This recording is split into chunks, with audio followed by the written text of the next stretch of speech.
Oi pessoal, tudo bom? Na aula de hoje, eu vou falar um pouco sobre como que se deu o desenvolvimento da Igreja Católica e como surgiu o Império Carolíngio, que foi um dos primeiros reinos bárbaros a se converter para o cristianismo e é ele que dá base para o desenvolvimento da sociedade medieval na Europa. De início, eu vou falar um pouco sobre a Igreja Romana, que seria a Igreja Católica. Nos períodos finais do Império Romano, a Igreja, que antes era perseguida e proibida, se torna a religião oficial do Império. E com isso, ela adquire muito poder.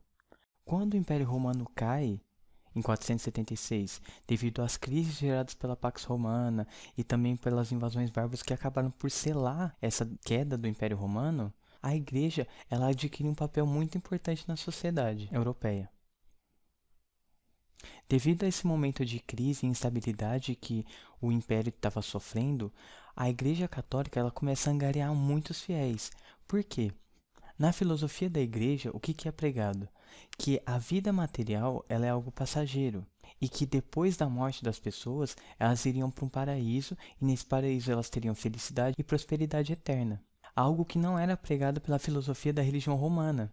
Então, nesses momentos de crise, as pessoas optaram por buscar esse conforto que a igreja e que a religião cristã estava dando para eles, como uma forma de pensar da seguinte maneira: a gente está sofrendo aqui, a gente está sofrendo com a fome, a gente está sofrendo com as invasões desses povos bárbaros, que estão vindo aqui destruindo tudo, mas só que tudo isso aqui que a gente está passando, ele vai ser algo passageiro. Tudo isso aqui vai ficar para trás e mesmo que a gente venha a morrer, a gente vai ter uma vida eterna, cheio de prazeres e cheio de prosperidade. Com isso, a igreja ela se torna uma das instituições romanas mais fortes. E quando o império cai de fato, ela é uma das poucas instituições romanas que se mantiveram de pé. Porque, mesmo com a queda do império, eles conseguiram manejar para que os fiéis mantivessem a igreja. Então, mesmo sem ter o governo imperial romano, a igreja se manteve de pé. A religião ela conseguiu resistir à queda do império. E com isso, quando a igreja começou a se organizar em cargos, com um papa, com os bispos, arcebispos, monges e por aí vai, ela começou a ganhar mais força e com isso ela conseguiu se expandir por toda a Europa. Ela conseguiu angariar mais fiéis, convertendo tanto romanos quanto os recém-chegados bárbaros também. Dentro desse cenário, a igreja ela ganha uma importância social e política muito grande. Primeiro, na questão social, porque ela é um meio que as pessoas se organizavam. Na igreja tinham os líderes religiosos, as pessoas conseguiam buscar acalento para as tristezas delas, para os medos que elas tinham, e com isso a igreja ela tinha esse aspecto mais social, mais voltado para o povo, e na questão política, a igreja ela ultrapassava todas as fronteiras dos reinos bárbaros, que a gente vai ver um pouco mais para frente como que eles se formaram, principalmente o Reino Franco. Então, como a igreja ela se expande por toda a Europa, ela ultrapassa essas fronteiras. E com isso, ela meio que vira uma mediadora das relações na Europa. Então, se um povo está em conflito com outro, a igreja ela consegue mediar as relações entre as pessoas na Europa no início da Idade Média. Já que com a queda de Roma a gente tem o fim da Idade Antiga e o início da Idade Média. Então, agora a gente vai falar um pouco sobre um personagem muito importante para fazer com que a igreja ela conseguisse poder e para a estruturação da sociedade que vai vir a ser gerada nessa Idade Média. Esse personagem é o Claudio I. Ele é um bárbaro que foi responsável por unificar os francos. Os francos, eles eram um povo bárbaro fragmentado, e ele unificou esses povos em sua liderança. Um dos pontos principais do Clovis é que ele foi o primeiro rei bárbaro a se converter ao cristianismo, e com isso ele conseguiu estabelecer uma aliança com a Igreja Católica. Ao se converter, ele conseguiu o apoio da Igreja Católica, que já era forte na Europa, e com isso ele conseguiu muito poder político. Algo que acontece também é que a partir do momento que Clovis se converte ao cristianismo, todo o seu povo se converte também. Então os francos eles se tornam um povo cristão. Então essa relação dele com a igreja é uma relação de troca, onde por um lado ele dava os súditos dele como fiéis para a igreja católica, o que dava para ela mais poder social, político, e a igreja católica dava o seu apoio ao rei Franco, que dava o poder político que a Igreja Católica já tinha em favor dele. Então, agora que ele tem essa aliança com a igreja, ele consegue expandir os territórios dele e ele funda o Sacro Império Romano Germânico.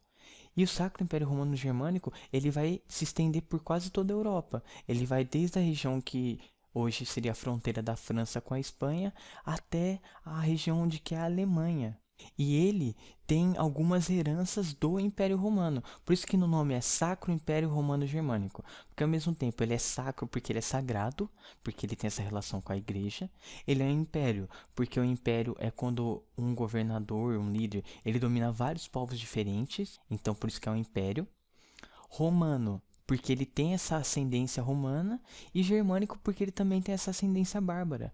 Ele é a união de parte da cultura germânica com parte da cultura romana que ainda sobrou. Depois da morte de Clovis, quem assume é seu filho, Pipino Breve. E depois da morte de Pipino Breve, quem assume é Carlos, que ficou conhecido como Carlos Magno.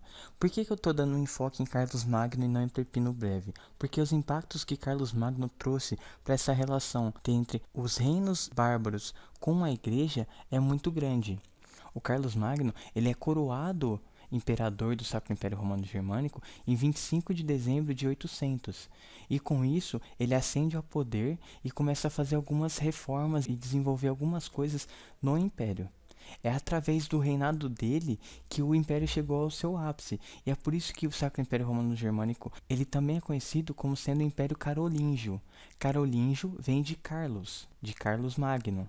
E ele é importante porque ele reitera e intensifica esses acordos que o avô dele tinha feito com a igreja, ele retoma esses acordos e fortalece eles ainda mais.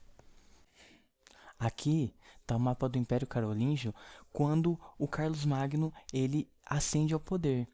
Dá para ver que tem vários povos em volta, tem os saxões, tem os anglo-saxões, os lombardos, os islâmicos. E conforme o passar do tempo, durante o reinado dele, ele vai expandir esse império. Ele vai dominar essa região que é dos lombardos e ele vai fazer mais acordos com a igreja. Essa parte que está cinza ali no mapa é uma parte que ficou como sendo protetorado da igreja. Esse lugar era os reinos pontifícios, que são reinos que eram comandados pela igreja, sendo o seu líder maior o Papa.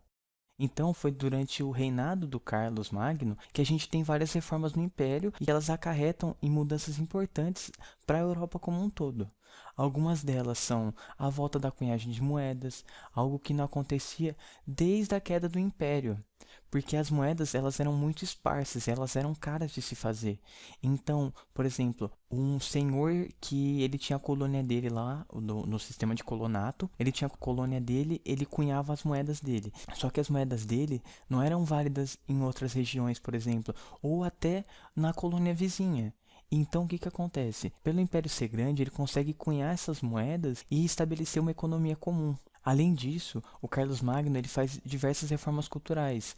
Ele volta com a escrita, ele estimula os estudos filosóficos e artísticos que tinham se perdido porque durante esse período da queda do Império Romano, as pessoas meio que deixaram isso de lado, porque elas se importavam mais com a sobrevivência delas. Elas tinham como foco principal a guerra, a batalha, se proteger e produzir também comida. Então a filosofia e as artes elas ficavam de lado dentro desse cenário. Outra coisa importante que Carlos Magno fez foi a divisão administrativa do império. Como assim? Ele separou o império em diversos pedaços e cada um ele deu a um nobre. Eles eram pessoas que vinham de linhagens ricas, linhagens bem afortunadas. Então o Carlos Magno, ele divide o império dele em diversas regiões que eram subadministradas por outras pessoas, que eram os ducados, os condados. Quem comandava um ducado era um duque, quem comandava um condado era um conde, eram os marqueses. Então, dentro dessa perspectiva, para ele não ter que administrar cada pedacinho do império, ele divide e cada um desses nobres era subordinado à palavra dele como sendo imperador. E com isso, ele dá uma formação estrutural, uma base para a estrutura do que vai ser o feudalismo. É a partir dessa relação entre nobreza, do trabalho servil que a gente vai ter nesse período, porque antes no período romano, a mão de obra que impulsionava Roma era a mão de obra escravizada. E nesse período a gente tem uma mudança. A mão de obra ela não é mais escravizada, ela é uma mão de obra servil. Ela é uma mão de obra onde a pessoa, o camponês, ele está ligado pela terra com o seu senhor. Ele é obrigado a trabalhar para o seu senhor, por exemplo, alguns dias na semana, porque isso é uma forma dele pagar um tributo, algum imposto, pelo senhor ceder a terra para ele poder trabalhar e ele poder viver. E isso é uma das características muito importantes dessa estrutura feudal. E outra coisa que ele faz que é de extrema importância é que ele sela essa expansão do cristianismo, porque antes um reino franco um pouco menor, quando o Clovis ele se converte, ele converte o povo franco e aqueles que ele dominava. E se ele se expande, se ele expande o território dele, ele vai converter ainda mais pessoas. Então, o cristianismo e a igreja acabam adquirindo ainda mais poder nesse período.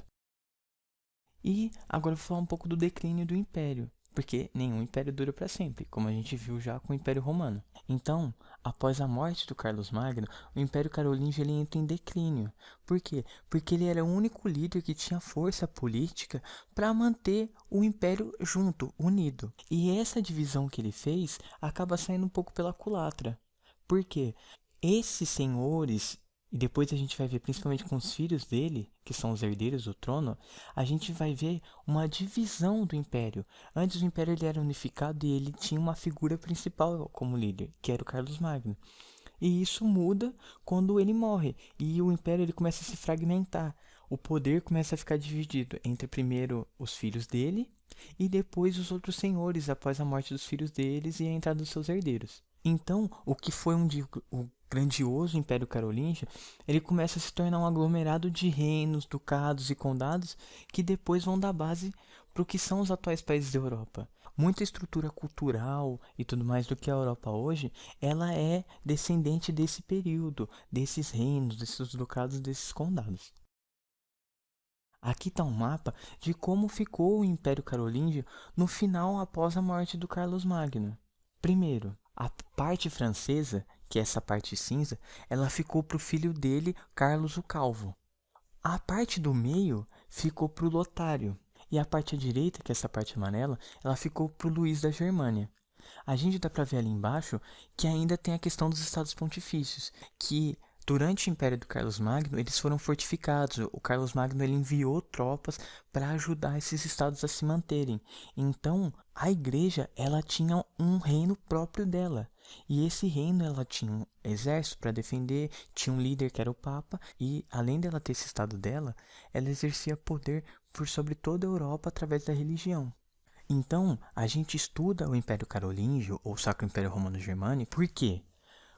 Porque esse período é o que dá base para o que vai ser o feudalismo no futuro. Primeiro, a gente vê a questão da igreja ganhando muito poder, e esse poder ele ultrapassa qualquer fronteira da Europa, com as pessoas se convertendo ao cristianismo, independente do lugar onde que elas estavam, elas iam ser cristãs. Mesmo povos inimigos, eles compartilhavam de uma mesma religião. E além disso, foi durante o Império Carolíngio que a gente tem essa moldagem da estrutura social que a gente vai ter no feudalismo, que é o clero no topo, como sendo uma elite, logo abaixo deles os nobres, que também faziam parte da elite, e por fim, os servos. Então, e essa estrutura social que a gente vai estudar mais a fundo futuramente, ela é algo que vem desse período.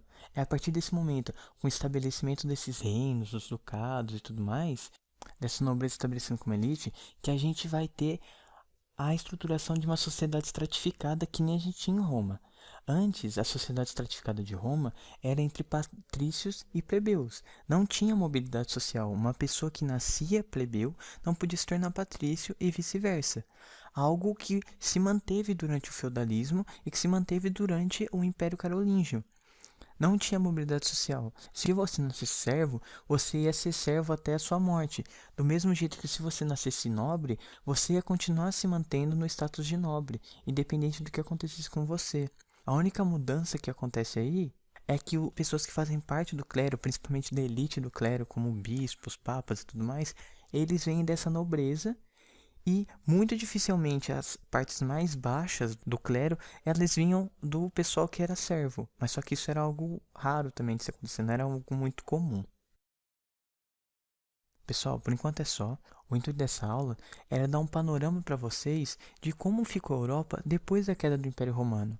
Quem foram os grandes líderes, quem ascendeu ao poder e como se estruturou a sociedade europeia depois da queda desse grande império. Então a gente viu desde a questão da igreja ganhando poder, a conversão do primeiro rei bárbaro, que era o Clovis, até como se dá a base da estrutura dessa sociedade, que vai ser estratificada, sem mobilidade social, e com uma pirâmide social contendo um clero, os nobres e os servos. Por hoje é só, e até semana que vem. Tchau!